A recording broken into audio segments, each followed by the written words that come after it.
Bonjour et bienvenue. Je suis aujourd'hui avec Pierre Farouz. Bonjour. Président des Amis de l'Odyssée, avec qui nous lançons un grand appel à tous les citoyens, au premier rang desquels nos 2 millions de contacts directs, mais qui s'adresse à tout le monde pour que chacun puisse faire ses propositions et intervenir dans le débat public. Pourquoi et comment cet appel aux citoyens dans le cadre de ces cahiers de doléances 2017? En fait, les cahiers de doléances, nous les déployons parce que nous croyons que chaque personne, dans une société qui fonctionne, est responsable de toute la société. Chaque citoyen est responsable de toute la cité, chaque salarié est responsable de toute son entreprise. Chaque syndicaliste est responsable de tout son syndicat. Et donc ça, c'est le pourquoi. Et maintenant, comment est-ce que nous faisons? Eh bien, c'est une démarche que nous avons déjà développée en 1992. Nous avions à l'époque imprimé 1 million de cahiers de doléances diffusés dans les boulangeries. Nous avions reçu 11 000 contributions.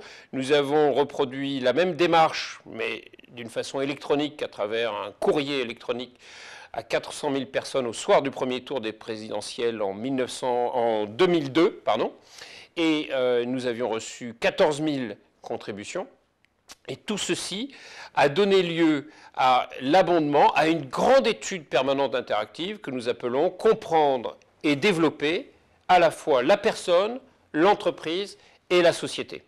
Oui, et depuis plus de 15 ans, nous avons organisé plus de 600 auditions de personnalités politiques, culturelles, sportives, du monde des affaires. Nous avons organisé plus de 500 forums de discussion, de dialogue, avec des auditoires de 100 à 1000 personnes, 400 tables rondes diverses et variées sur différents thèmes, 300 conférences interactives et plus de 50 monographies. Les thèmes traités, par exemple, étaient ceux de la retraite, de la citoyenneté, du handicap, de la santé, des pompiers, des infirmières, du harcèlement moral, des pratiques managériales, des 35 heures. Des 35 heures, bien sûr, oui. Et le tout a donné, au fil des années, donc 192 jours, des rapports sur l'état social de la France, de l'Europe et du monde, des rapports qui ont été édités à partir de 2003 et qui ont été mis à jour de façon très régulière, année après année. On a mis à contribution plus de 100 000 personnes, on a eu 30 000 participants sur l'ensemble de ces rapports, 500 grands acteurs ou observateurs sont venus ici dialoguer avec nous, témoigner, 150 clients nous ont fait confiance pour traiter avec eux la gouvernance interne de leur société, leur raison d'être, leur identité. 50 partenaires prescripteurs sont venus aussi avec nous appuyer cette démarche et nous aider à construire l'ensemble de cette réflexion, cette démarche méthodologique que nous vous proposons maintenant. Et c'est ça, et ces clients et partenaires viennent à la fois du système public et de l'entreprise. C'est-à-dire qu'on a aussi bien travaillé avec la présidence du Sénat, la présidence de l'Assemblée, le ministère de l'Intérieur, de la fonction publique, des affaires sociales, avec des acteurs publics et privés. Mais tout ceci nous a permis d'abonder encore plus à cette intuition initiale de la responsabilité du citoyen, puisque ce que nous voyons, c'est que dans toutes les organisations, là où il y a performance durable, c'est que chacun se considère et est en situation d'agir comme étant responsable de l'ensemble du collectif. Oui. Quand à l'intérieur d'un collectif, une partie des énergies sont en retrait, une partie des neurones ne sont pas activés, alors il y a de la perte de performance et de la perte de cohésion sociale. Oui, il s'agit de révéler en chacun d'entre nous la compétence unique qui est la nôtre à traiter différents sujets ou à avoir des avis pertinents sur différents sujets. On n'est pas compétent partout sur tous les sujets, mais on a une compétence de par notre travail, de par la construction des faits sociaux que nous inscrivons dans le groupe dans lequel nous sommes, l'écosystème professionnel ou familial. Nous avons cette compétence-là que nous pouvons faire partager et communiquer à d'autres pour enrichir le débat et la capacité à chacun à travailler et à réfléchir ensemble. C'est ça. En fait, ce grand appel à tous les citoyens consiste et repose sur un élément qui est que chacun est responsable du destin collectif et chacun est responsable de son propre destin personnel. Alors, responsable intellectuellement, Tout le monde n'a pas les mêmes moyens que son voisin, son patron, son collègue, son associé. Chacun son moyen, mais chacun a la possibilité et le devoir de participer à l'élaboration d'une société toujours meilleure. Donc c'est pour ça qu'avec cet appel aux citoyens, nous disons à tout le monde, à vos claviers, répondez aux questionnaires, partagez vos informations, vos analyses, vos propositions, et puis faites partager avec les autres en diffusant cet appel à contribution à vos amis, à vos collègues, à vos salariés, à vos syndiqués, à vos adhérents.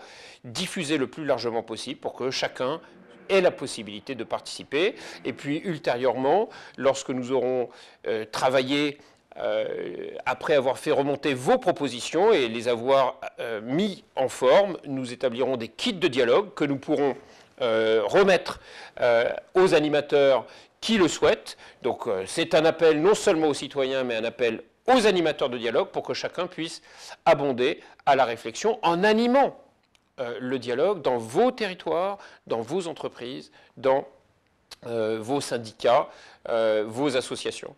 Et donc finalement, ça veut dire qu'avec tout ça, c'est un peu, Pierre, comme si on déclarait la mort d'Harry Potter. Non, ne sois pas si dur, Jean-François. On va plutôt dire c'est la mort du sauveur, c'est pas mieux, hein. C'est la mort c'est la mort de l'homme providentiel. Enfin, c'est la fin du mythe de l'homme providentiel, de celui qui va nous sauver d'un monde qui est terrible. C'est la prise en charge individuelle et collective des problèmes qui sont les nôtres et sa résolution. C'est dans la croyance en notre capacité humaine à résoudre les problèmes humains. C'est quelque part une non-croyance d'une détention de pouvoir magique. Néanmoins, il s'agit bien, à travers ce projet, citoyens responsables, capacité à prendre en charge le destin collectif ou individuel, il s'agit bien, in fine, de réenchanter le monde. C'est ça, et pour réenchanter le monde, il faut réinventer la politique. Oui.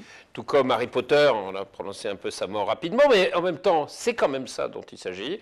Harry Potter, pour exercer sa magie, il était allé à l'école de magie, il avait des outils magiques, son balai, sa baguette magique. Eh bien, le citoyen, pour assumer sa responsabilité vis-à-vis de toute la cité, doit bénéficier d'une école de citoyenneté, doit pouvoir apprendre à s'exprimer, à entendre la diversité des acteurs, la diversité des personnes, quel que soit leur vécu, quelle que soit leur posture, leurs intérêts particuliers. Nous sommes tous différents, donc dans l'absolu, dire oui, on dialogue, c'est facile. Oui, mais dialoguer avec des gens avec qui on n'est pas d'accord, avec des gens qui ont des intérêts particuliers divergents, c'est beaucoup plus compliqué. Et il s'agit, pour construire une société qui fonctionne, de faire en sorte que tous les intérêts particuliers, tous les avis, toutes les propositions puissent être incluses dans une réflexion collective digne de ce nom, correctement organisée.